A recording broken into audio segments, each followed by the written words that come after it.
Hi everyone! Today I'm going to be doing the mid-year freakout tag, the mid-year book freakout tag. I always mix up the name. I have no idea. This is like a mid-year check-in for my reading and the books that I've been reading, loving, and everything in between. I have a mix of questions from several different tags because I feel like this tag has evolved throughout the years. So this is like a mix of all those questions.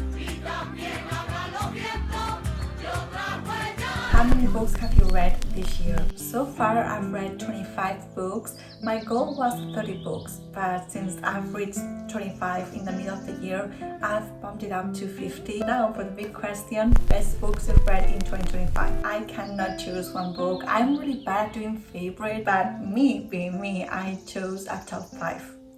In no particular order as well. I'm going to talk about them in order of when I read them. The first one is Between Shades of Grey by Ruta Sepetys. My mom gifted me this book for Sant Jordi. Sant Jordi is a Catalan day for... It's like a mix between Book Day and Valentine's Day. It's a beautiful Catalan tradition, but yeah, she gifted me this book because I read The Fountains of Silence by Ruta Sepetys and I recommended that book to her and she absolutely loved it as well. So she bought this book. She bought it for me, but I know she also wants to read it, so it's like a 2-in-1 gift. This is also a historical fiction set during World War II, but it's set in Lithuania, which I've never read or really consumed any media that was set in Lithuania during the Second World War. Now, after reading this book, it's extremely insane that I barely knew a lot of the history that happened. This book, first of all, is extremely emotional, extremely melancholic, but not in the sense that like it's trauma induced into a book. It's nothing like that. Ruta Sepetys knows how to write a book and talk about trauma without making it seem like it's trauma. I hate that term, but nowadays a lot of authors just put a lot of traumatic things into a book just for the sake of creating an emotional bond. This book is about a Lithuanian family that were sent to a concentration camp during the Soviet Union because back then, if you were intellectual, if you knew how to read, you were a liability to the Soviet Union, so you would be taken to a concentration camp. Reading the chapters when they were in the Arctic cycle was just insane. The relationship between the family was absolutely beautiful. The bonding all the Lithuanian people, also the Estonian, the Finnish people, they didn't know how to communicate between them because they didn't share language, but just the fact that they were able to help one another was, I mean, I don't want to say beautiful because it's not a beautiful moment. Humanity really comes together with this time. Ruta Sepetys, her father, I believe, is Lithuanian, and she went to Lithuania to do some research about this book. So you could really tell that Ruta Sepetys wanted to write a story about her family and just capture the history correctly. The other one is The other one is La Gran Guerra by the Spanish History Channel. This copy has seen better days, but it's fine. I've been reading the books that the Spanish History Channel has published since 2020, I believe. I still have like 3 more books written by them. I adore every single one of them. If you like history and you speak Spanish, read these books. They are amazing. La Gran Guerra is the Great War, the First World War. They talk about all the historical context leading up to the First World War. And something that I liked is that some chapters talked about the First World War in Spain, like everything happening in Spain during that time. The Austro-Hungarian Empire is very interesting to me. The entire history surrounding the downfall of the Austro-Hungarian Empire is so interesting to me. Then the other ones are extremely different from these ones. The other ones are from Kindle Unlimited. We activated my Kindle Unlimited subscription, I think around May, so you will see a change of books throughout this video. The first one is The Sweetest Oblivion by Daniel Lori. Who knew I liked mafia romance? Not me, obviously not me. I grew up watching a lot of mafia movies because of my brother. He loves The Godfather and everything mafia related, he loves it. I didn't really care for it, but I just grew up watching those. After reading The Sweetest Oblivion, I discovered that I like mafia romance. Well, I've already read 3 of them. I don't anticipate reading more of them, but these 3, I really like them. The Sweetest Oblivion is part of a trilogy, the Made Men trilogy. There was supposed to be a 4th book, but the author has gone MIA, so I don't think we're going to get a 4th book. We follow Nico and Elena. Nico is Don, el capo de la mafia, and Elena is his fiance. Well, it's an arranged marriage. Read Want It Back by Liz Stonford. This is a fifth book and the last book in the Windy City series. I'm going to talk about this book more afterwards because there's a question I'm also going to mention this book, but I was extremely surprised because I thought I wasn't going to like this book. If you saw my video talking about my anticipated reads, I mentioned that I was most likely not going to love this book, but it's in this list, so I obviously liked it. And the last one, it's really surprising, Twisted Games by Ana Juan. I started reading this book in I think like 2-3 years ago, and I DNF'd it like 2 or 3 chapters in because I wasn't liking it. So the fact that this is now in this list usually proves that reading taste changes all the time. Then the best secret you've read so far this year, Sunrise on the Reaping by Susan Collins. I must admit that I didn't adore this book as much as I thought I would. The thing is that I adored The Ballad of Songbirds and Snakes. When I read the book and then I watched the movie, I was hyper fixated in that story. I kept rereading some chapters of the book. I kept rewatching the movie, like some scenes of the movie, the soundtrack as well. But with this one, I liked it. I think it's a great story. I really liked following Haymitch and seeing everything that happened to him before he became the Haymitch from the Hunger Games trilogy. But I didn't really think about the book after I read it, though it didn't impact me as much, but still I liked it. I would recommend reading this book if you like the Hunger Games universe because it's a really good addition to that. The new release you haven't read yet, but want to, is my Goodreads list for all my anticipated releases from this year. There's a lot of books that have already come out that I have already read that I have removed from this list. So from the ones that are still here, I think Bury Our Bones in a Midnight Soil by V. Schwab. This book follows 3 different timelines, I believe, and the one from the 60th century is set in La Rioja in Spain, which anything set in Spain, I like it. The second one, I think it was in the 19th century and it's in the UK. Also following this theme, my most anticipated release for the second half of the year. This might be a surprise, but I think it's Fake Skating by Lynn Painter. I read Better Than the Movies and Nothing Like the Movies. I really like that duology. Lynn Painter really knows how to create I was going to say a good feeling book. Sometimes her books are pretty sad. Or honestly, the 2 books I read by her are pretty sad. But I think she's really good at creating books that make you feel happy inside in some way. Then, for biggest disappointment, Onyx Storm by Rebecca Yarros. I didn't like this book. I'm really sad I didn't like this book because if you've been following my channel for a while, you would know that I adored Fourth Wing. And I also like Iron Flame. I feel like the story itself lacked substance. The pacing was good, it was action-packed, we had a lot of things going on in every single chapter, but it's just like I felt like the story was going nowhere. We kept getting the most random chapters for Xaden and Violet. I feel like the author thought we needed to add spice and sex scenes every 10 chapters. Plotline didn't make sense and I was getting so bored with Xaden and Violet. I just wanted them to be apart so we didn't have to read about that dynamic anymore because it didn't feel like them. Xaden didn't feel like him. Maybe the Empyrean series would have benefited if it was just a trilogy and not I think it's going to be a 5-book series. Maybe the story didn't need to be stretched so much. That's my opinion. I'm still going to read the books because I like them, but the 3rd book, disappointment.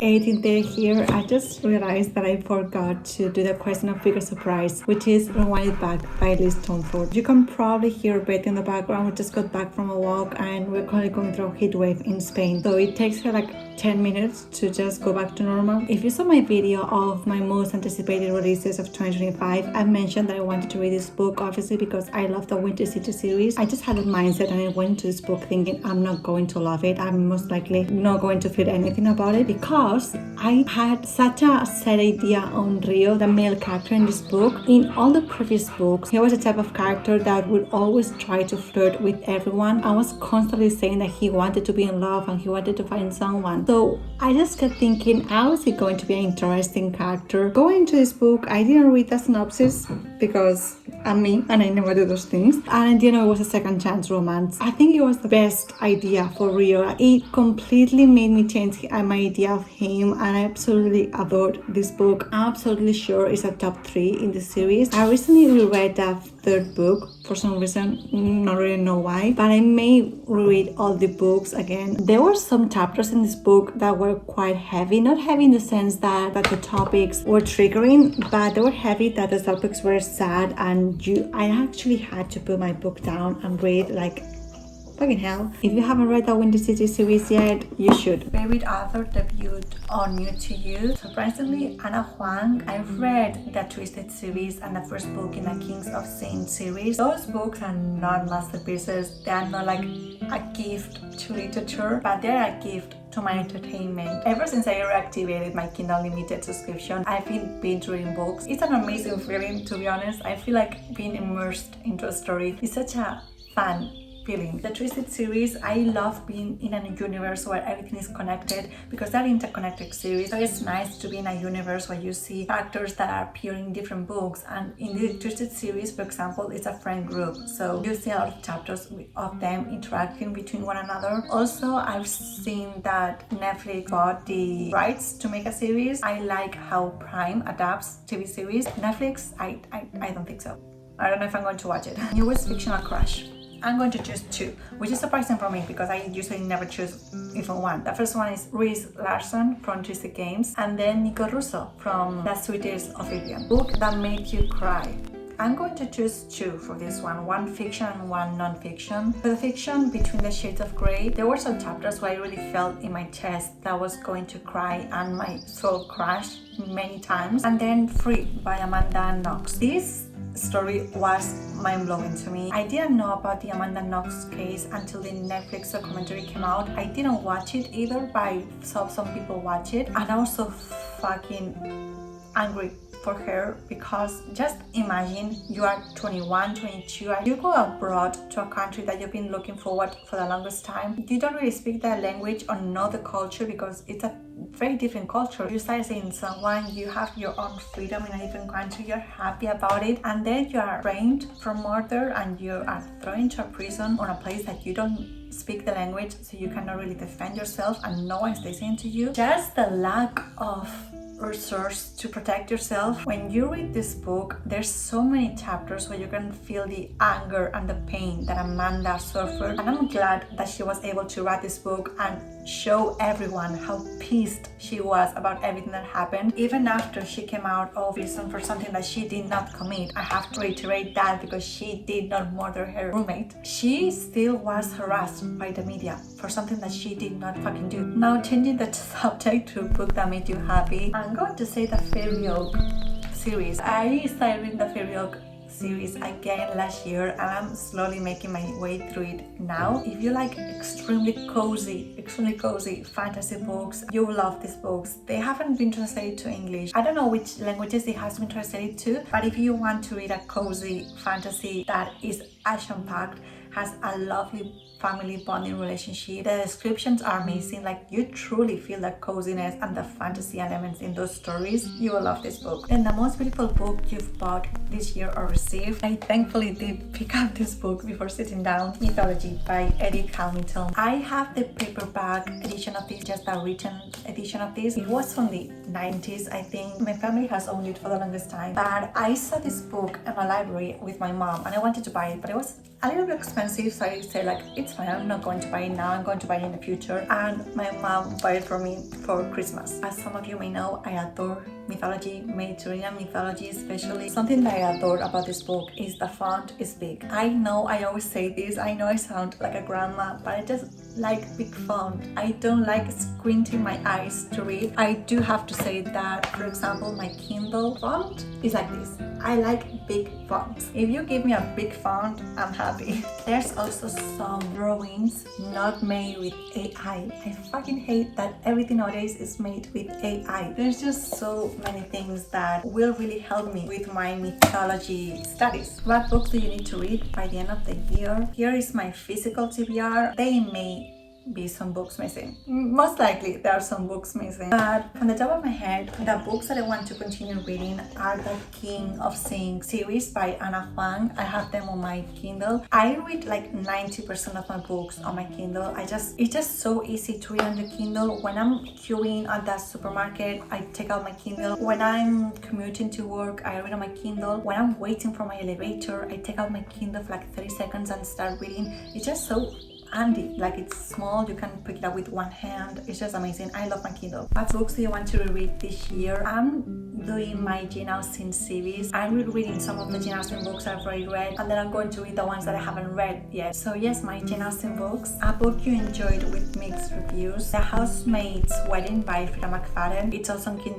Kindle Unlimited. I read every single book in the Housemaid's series. Don't really like Frida McFadden's novels. Like overall, I read The Inmate and 2 or 3 more. They're not that good, but with the Housemaid series, I really like them. I really like the main character Enzo as well. It has a lot of creepy elements that are well done, and the story overall is a little bit absurd but fun and entertaining. The Housemaid's Wedding hasn't gotten the best reviews because people say that it doesn't make sense and it doesn't add anything to the story, but I think it does. It's a novella, first of all, so if you read it on Kindle Unlimited, it's amazing because it's like 70 pages, so you don't have to buy the physical book, and it's just a sweet addition to in between the second and the third book. I read it after the third book, so it doesn't really matter when you read it. It's just the in between the second and third book. It's a day where Enzo and Millie get married. Frida McFadden was able to add some mystery and some uneasiness to the story. Also, the ending with Enzo, like, I wish I had a husband that did that for me,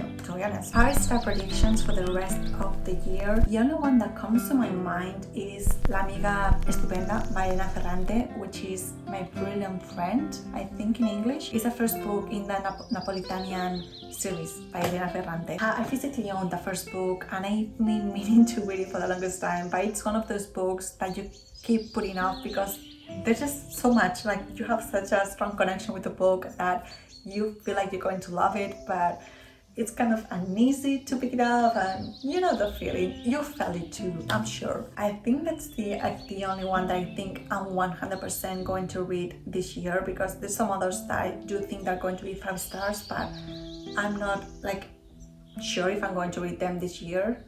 And I don't think any other Anna Huang book is going to be 5 stars.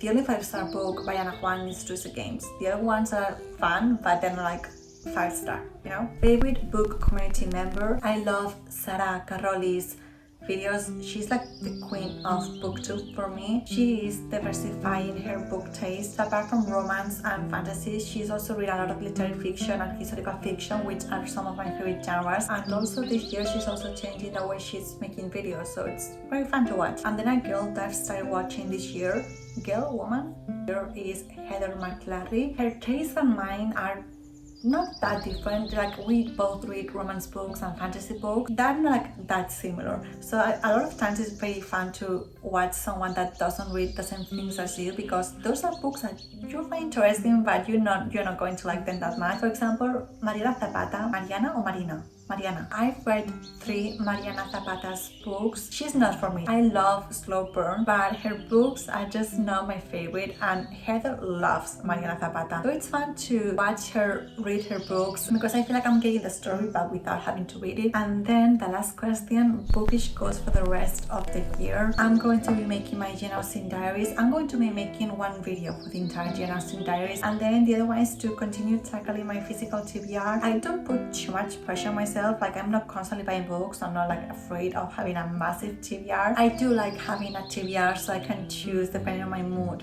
The thing is that I want to read the books that have been on my TBR for more than 5 years. Those are the books I want to tackle, because some of those books are no longer my reading taste, and I hate that. I think that's all. I hope you guys liked this video, and hopefully I will see you very, very soon. Bye!